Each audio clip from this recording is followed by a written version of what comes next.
Hello and welcome to a very special edition of Meet the Red Cross. I'm Dave Griffith. I'm the Executive Director for the Central and Northern Missouri chapter. And on our show today we have 4 guests. Our first 3 guests are with the United Way. We've got Ann Bax, who is the President and CPO of the United Way. We have the 2 co-chairs, Bart Prasad as well as Matt Tollerton.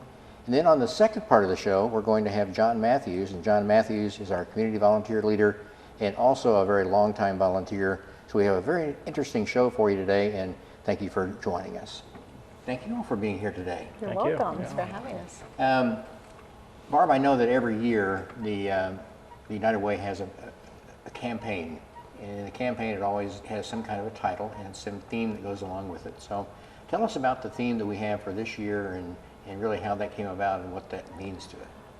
Well, the theme this year is Changing Realities, One Life at a Time, and there is an awesome marketing team that goes behind every campaign every year, and they really start working, well, this year even earlier than ever, probably in January or February, so almost as soon as the campaign is wrapped up, they're already looking at next year. And I just think when, everybody got together and was thinking about what does the United Way do, and then you always want to bring a fun component into it. That theme just sort of had it, because we've paired it with different types of reality TV themes for our pace setters and for some of the fun things that we do. But truly it's the message behind that is the reason that the theme was chosen, because each of the 28 agencies that we work with, that is actually what they do. They go out and change lives one person at a time. That's what the United Way's money is used for, and that's why we're out here doing what we do. So really at the beginning of the campaign, the campaign kicked off towards the end of August. Right. But really the whole planning behind that goes long before that. Oh, definitely. Mm-hmm. I mean, I'd say our brains are already, turning for next year. Any good plan always starts way before it's executed. Absolutely. Well, Matt, I know that every year we have a campaign goal. Mm-hmm. What is the goal for this year, and how did you arrive at that? Sure. Our goal this year is $1.8 million, and it was tough to arrive at that. It's slightly above what last year's goal was, and we took on two new agencies, which I think Ann's going to talk about that in a little bit. But year after year, we've continued to get close to $1.8 million, and the need's been out there, and we thought that the economic times are starting to turn around, and the need's there, and we thought we could attain that, and that's really what it takes to run the United Way and the agencies that support. That's what goes out to them. So, yeah. Absolutely. Well, in talking about that goal, I think we can be very proud of the Central Missouri United Way, because we're one of the few United Ways in the entire state of Missouri that meets their goal every year. Is that correct, or is that something that the pressure's on. I think we have consistently met or exceeded our goal here, that is something to be very proud of. And I think it goes back to this generous community and the fact that they believe in our work and those 28 partners. They are the people that are visible on the front lines, doing the heavy lifting with our agencies and serving the people. And so I think that's why our goal continues to be successful. And there are 28 other United Ways in Missouri and 1,200 nationwide. And, it has been a tough economic time over the past, I would say 5 to 8 years. And we are one of the few that has consistently met our goal. So it's something we're very proud of. And really, year after year, the goal raises every year, and year after year, we do meet the goal here. And I just want to tell our audience that the Red Cross is very proud to be a part of the United Way, and we were one of the first 4 agencies when the United Way was formed here in 1925, and been a great partner for us, and how we utilized the other agencies to be able to support our mission here.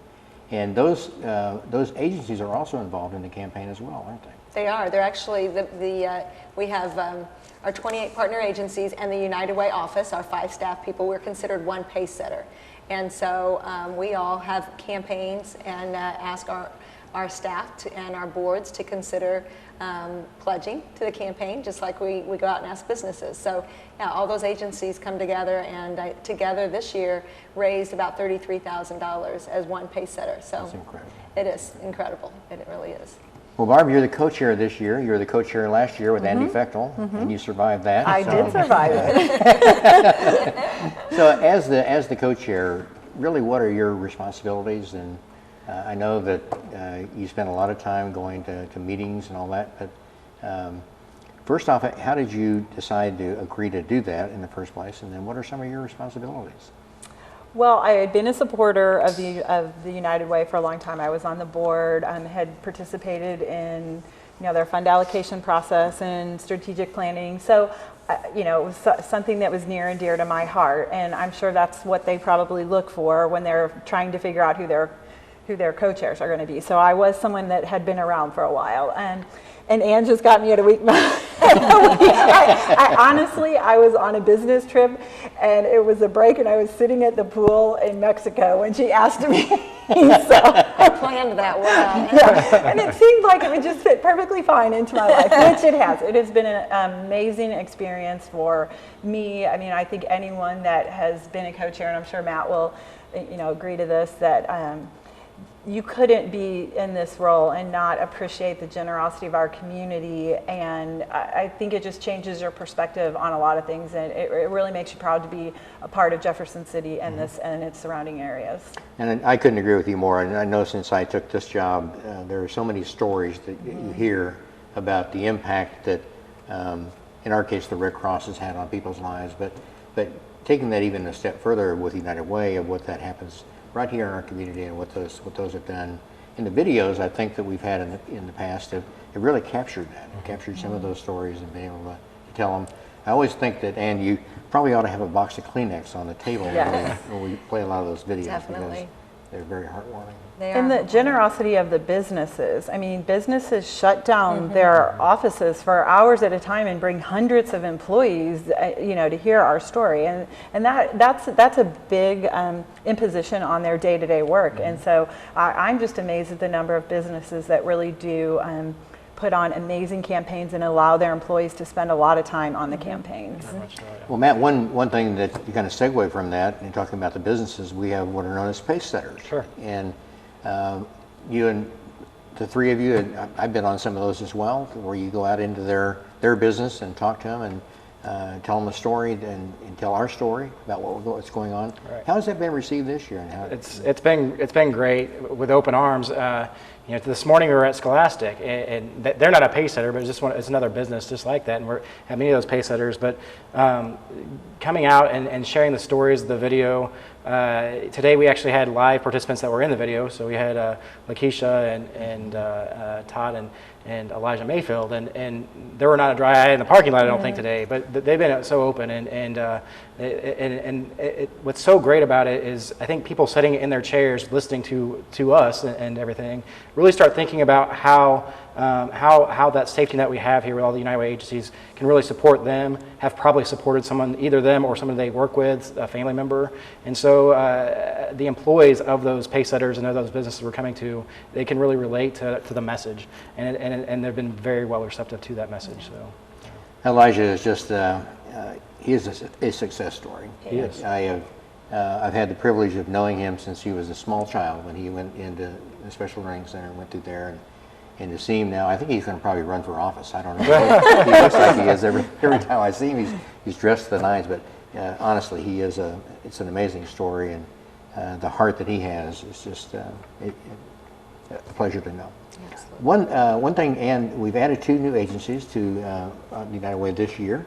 You might tell us about who those are and kind of how that came about. Okay, we are so excited because this is not something that has happened since 2008. So it is a big deal. We say we had twins because it truly is 2 new family members, because that's what our agencies are in the United Way family. So that's exciting. The 2 agencies are CASA, which is Court Appointed Special Advocates, and CASA works with those kiddos that are in the court system due to abuse or neglect. And so they need a friend, they need a voice. They need someone they can depend on through that process, and that's what CASA does, is train those volunteers, screen those volunteers, and make sure those children get through that process. And the second agency is Central Missouri Foster Care and Adoption Association. And again, another tremendous agency. They work with the kids in foster care and the families. They advocate for them, they educate them. They help those kids transitioning out to be ready to cope as an adult, when they age out. And of course, their main goal is to try to find forever homes for those kids. So 2 tremendous agencies, and 2 agencies that are addressing needs in the community that our other 26 were not addressing, because certainly that is so important to the United Way, is that all of our agencies do not duplicate services. They kind of, where the services of one leave off, another one picks up. And that's so important to what we do, so that we can be efficient and effective with the dollars that people are entrusting us with. Well, and there's a process that's gone through, because I'm sure that there have been a number of other agencies, very worthwhile agencies, that have applied that want to be part of the United Way. But there's a process that you all go through in order to vet those, to, and I would imagine it's kind of like judging a baby contest, because they're all great. Oh, you're so right. But how does that process work? Well, for several years, we just that process, we just did not open up the process, because, as you can imagine, again, United Way has to be able to commit for the long term to these agencies. So we have to be able to raise additional dollars in the campaign. So in the last several years, we have been able to increase campaign goal and raise the total. And so our board has looked at this very long and hard. And so last year we did open up that process, and we put it out there to all 501c3 health and human service organizations. And but after that process after all those agencies had been vetted, we did not take a new agency last year. It was kind of a learning process for both sides, United Way and those agencies. Again, we needed agencies that were very strong in their volunteer network. They had strong governance. They had other funding stream sources, and all those had those, but there was just some things we asked them to look at for a year, and then 2 of those came back this last year, 2 of the ones that we have just brought on, and so I can tell you it was about a 6-month process this year, and we have probably about, I don't know how many people get involved in it. We have 3 levels of oversight, and the final decision goes to our board, but only after it's our strategic funding committee looks at it, and then their leadership team looks at it, and those recommendations went to the board. But it was 6 months, and because and Dr. Kellerman from CASA, he laughs. He says he has a little bit of gray hair now, but he says he was a young blonde when he started this process. So he feels like that, and truly CASA has asked for partnership consideration for several years, even when the process really wasn't open, just because they were so anxious to become a partner. And Central Missouri Foster Care would tell you the same thing, but we are so excited to have them as a partner, and I know it's going to be a long, wonderful relationship. One thing you kind of alluded to there, and I think that I think the audience really needs to understand that as great as you are, you couldn't do all this without a whole network of people in the community, and the number of committees that you got, from the allocation committee to all the other committees that support the United Way.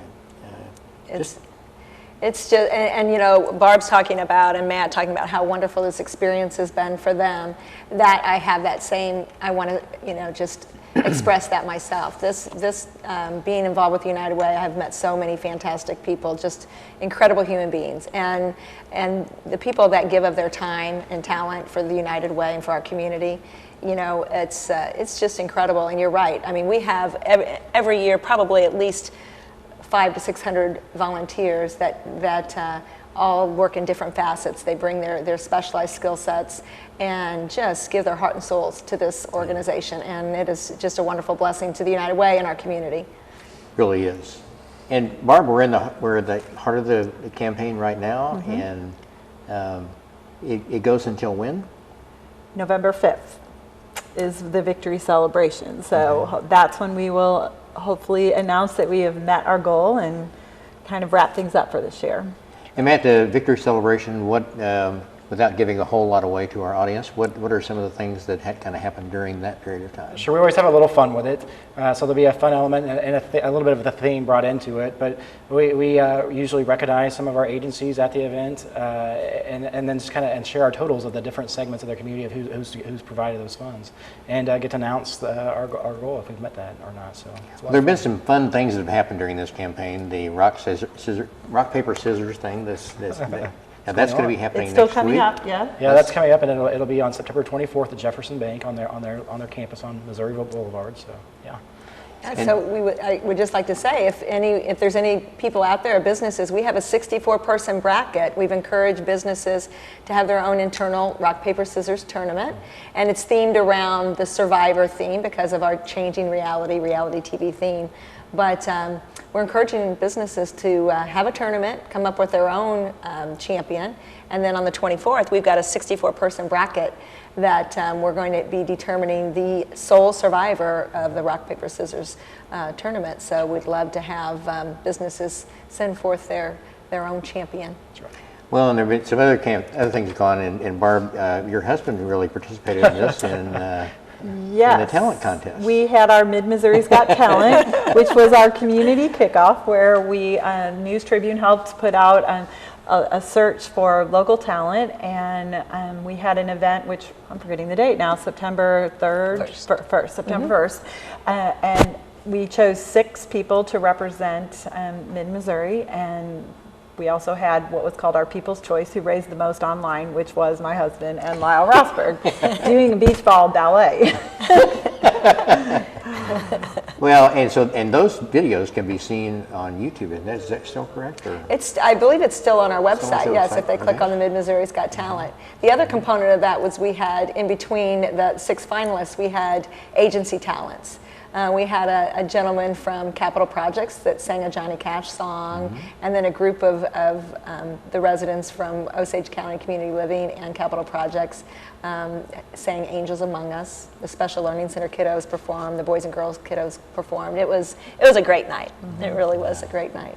Well, I want to thank you for being here. We're out of time for this part of our segment, but I want to the very best of luck in the campaign, and really want to thank the two of you for stepping up for this. I know that it's a big commitment to be able to go out and meet with all these companies, and early in the morning and late at night and everything in between. So thank you for what you do for our community and for the United Way. Thank you.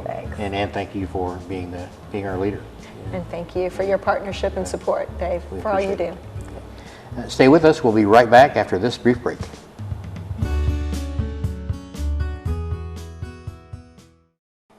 Hi, I'm Jessica Ash Schulte with Dreams to Reality. Dreams to Reality is a not-for-profit agency in Jefferson City serving women across mid-Missouri. Our mission is to help low-income women meet their employment goals and build self-confidence by providing appropriate interview and business apparel, motivation, and follow-up support. We serve clients referred to us by many local agencies, and all services are free of charge. Not only do we provide appropriate interview and work attire for women seeking and retaining employment, but we also provide a more comprehensive personal image consultation to ensure clients are ready and confident as they strive to meet their employment goals. Dreams to Reality helps women enhance their potential to be gainfully employed and achieve self-sufficiency to support themselves and their families. For more information about our services or to see how you can support our mission, visit our website or like us on Facebook. Dreams to Reality is proud to be a United Way partner agency.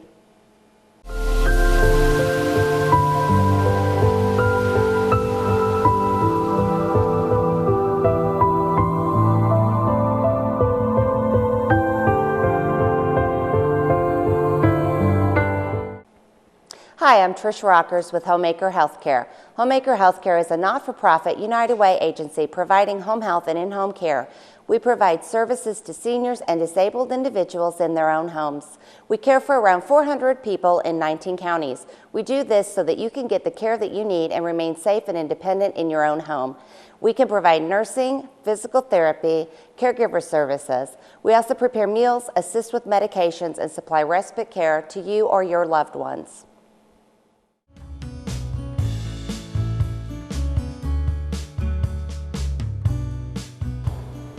Welcome back to Meet the Red Cross. I'm Dave Griffith, the Executive Director for the Central and Northern Missouri chapter, and joining me on the second part of our show today is John Matthews. And John Matthews is our community volunteer leader, as well as a long-time volunteer with the Red Cross, almost over 30 years. So John started when he was about 10 years old or so. So, John, welcome to the show. I'm glad to have you here. Just very briefly, the community volunteer leader position that we have is a brand new one in our region, and especially in our chapter. And you might tell us about what that entails. Well, it's a good question because we're still in the process of putting all of the elements of it together. There are 3 individuals that have been identified as CVL for the various parts of our chapter. There's one that serves the St. Louis chapter area, one that serves south in the Cape Girardeau area, and then I serve Central and North Missouri chapter. Our responsibilities involve a lot of things, but to represent the Red Cross at community functions, to be watching for and identifying potential volunteers, to continue looking for ways of support for the organization as a whole, and to become the face of the Red Cross for that local community is the way I try to kind of look at it. And really your focus primarily has been in Audrain County, Callaway, and Montgomery County, but Correct. you've expanded to Randolph and some of Correct. those other counties is where you've been needed. Correct. Yeah. The focus of our Red Cross chapter extends almost to the Iowa border and all the way down to just south of Rolla. So it's a huge chunk of central and northern Missouri, and eventually I will be involved in some way in all of those various governmental and non-governmental agencies. One of the things in being a volunteer for as long as you have, John, means deployment to natural disasters that we have across the entire country. And you probably can't see these on the table, but John has got 4 T-shirts that he brought with him today to talk about some of those experiences that you've had. And we could spend an entire hour just you and I talking about those experiences, but briefly just tell us about one that really sticks in your mind. It's on the one hand, it's easy to identify the characteristics of disaster, especially the natural disasters, but just like looking at pictures, I can't hardly distinguish one from another after a while. If they're not dated in some way or something scribbled on the back, it's very difficult to differentiate. The people that are impacted by these national events, natural disasters, whether they are hurricanes or floods or tornadoes, they all have common needs, and trying to identify ways that we can reach that individual client and be able to alleviate their suffering in some special way, it does my heart good, and that's why I do what I do. I explain to people that it's an instant gratification. I don't have to wait for 10 years to see something coming back. I know when I've talked to that individual, when I've carried food to them, or when I've talked to them about their personal needs, I know immediately that something has hit a positive chord there, and I know, no question, that something good has happened as a result of that contact. Okay, good. Well, one of the main reasons I wanted to have with you, now let's talk just briefly about these T-shirts, because I just brought them today to remind myself of what all was going on. The earliest shirt that I have is from Hurricane Andrew, which was my first national deployment. That was in 1992. See, I bring a shirt to remember the years. 1999 was another deployment at Hurricane Floyd involving eastern North Carolina. At one point, the floods had extended to a river that you could almost throw a rock across, had expanded to more than 60 miles, and just made it a terrible, terrible follow-up kind of a thing. Deployed twice to the 9/11 response, once immediately within a month of the coming down of the towers, and then at the end of the time that the work was being done there. Just didn't involve a lot of personal contact people, but to find the responders and how we were working hand in hand with so many different agencies, and it was very, very meaningful for me at that point. Hurricane Katrina, everybody, we recently had an anniversary for Hurricane Katrina. It was a watershed event for our national response because so many people were involved, both locally and nationally, to try to alleviate that suffering, and things that we had read about and studied in theory became actual practice there. And I was a part of a feeding team that Red Cross was supporting there, and we fed more than 1 million meals in 6 months' time. And another team on the other side of the river did the very same. So over a period of 6 months, 2 million meals were being prepared and then served back into the community by the American Red Cross. So we know how valuable our time was there at that time. But all of these T-shirts are just tangible things to remember, and I can't pull all of the memories out of my head to represent half a dozen more that I don't have T-shirts for. Well, thank you for your service during those times, because there, I know the emotional effect it has when I was deployed to Sandy. The memories that I have, a lot of you're caught up in the moment there. Exactly. In doing a job. Exactly. But when you break away from there and you come back home, it really hits you that what you saw and what you were a part of, and that it was still ongoing. Even though I was back home, it was still ongoing. You were still thinking about those people. I had Thanksgiving dinner in a Chinese restaurant while I was in Hurricane Sandy, because everything else was shut down by the time I got back to our base of operations. Everything was shut down in the town, and so we found one Chinese restaurant open. Well, I had Thanksgiving dinner with a New York hot dog on some corner, so I understand. Well, one of the other reasons I wanted to have you here, John, is I wanted to talk about September is Preparedness Month for the Red Cross, and we really set this month aside, although I think that it's something that we talk about year-round and being prepared for disaster when it happens and not if it happens. And so tell us about some of the things that we're doing for Preparedness Month and in the role that has for the Red Cross and a lot of our volunteers. I don't believe there's anything that we can overstate about being prepared. It's not a matter of if, but a matter of when, and we have to be prepared for every eventuality.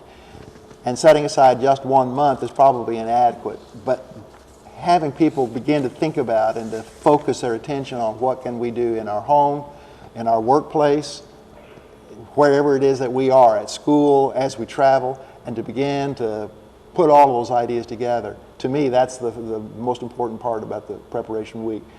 We do things all year round to help businesses to begin to focus on their needs and how they can become better equipped to recover from any kind of a disaster, but the disaster that stops their business even for a brief period of time is disastrous to them.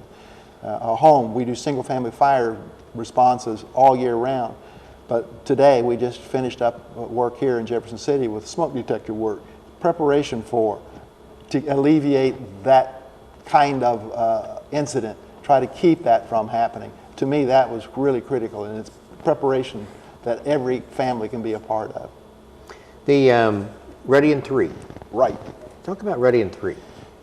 Ready in 3 is a conglomerate of several different organizations. The government, the national government is involved, the Red Cross is involved, some of the other agencies that have disaster as a portion of their work have combined their thoughts together. And the focus of Ready in 3 is to keep the simplest process of preparation always on our mind, to have a plan, to be able to know how to make that plan work, to practice that plan, and then to be able to actually successfully move beyond the point of the need to where it actually happens in our lives. This is something that we learn at school through the pillowcase projects, is whether we're working in a business and allowing them to be able to recover from, and it also, of course, is very important in homes to be able to know how to have a plan and how to be able to carry that plan out and to be able to move from where we are to where we need to be in time of disaster. Okay.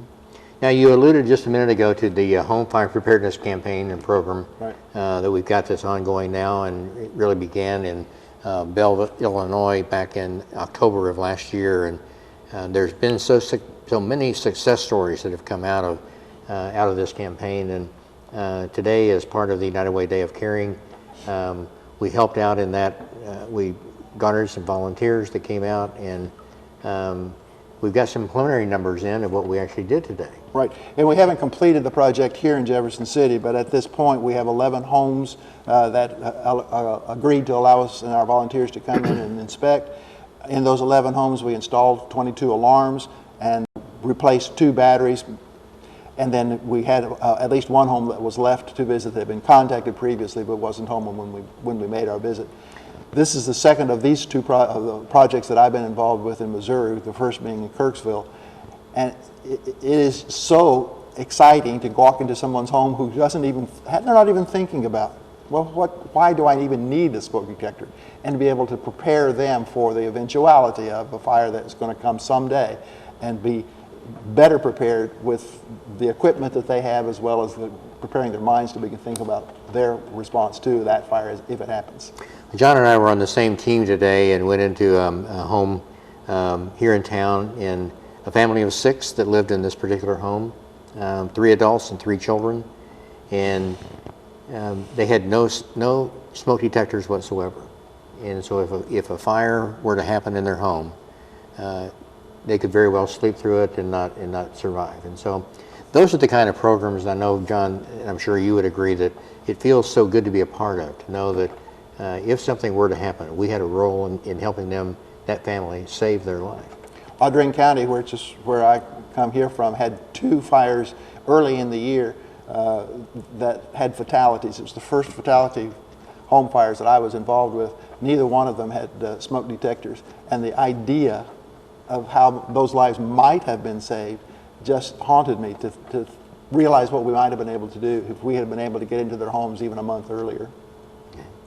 Well, we're just about out of time, John, but I do want to, one other part of your role as the community volunteer leader is to recruit volunteers. Sure. And what can you look into the camera and just tell our audience what being a volunteer for the American Red Cross really has done for you over that period of time, and how that's impacted your life?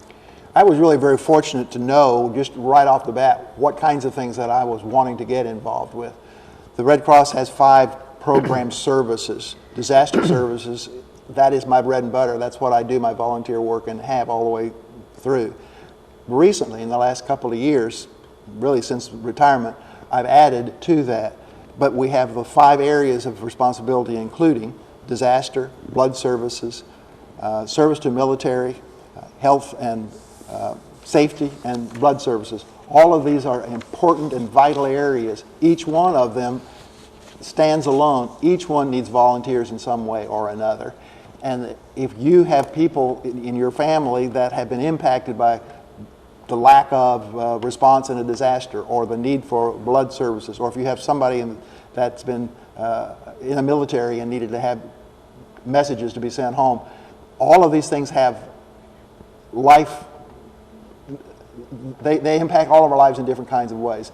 But the people that we need to be involved with and to get involved with are people who have time right now, not to wait until they're 65, 68 years old, but to get involved now and to prepare themselves so that when the time is available, they'll be able to move right into doing the work that they're set to do. John, thank you for being with us. Thank you for being my partner and volunteer. And thank you for allowing me to. And I want to thank you for joining us for this Meet the Red Cross. If you would like to be a volunteer or like to help out the Red Cross in any way, you can contact our office at 635-1132. We're located at 431 East McCarty Street. I invite you to come down and see us. Thank you for your support of the American Red Cross. Have a great day.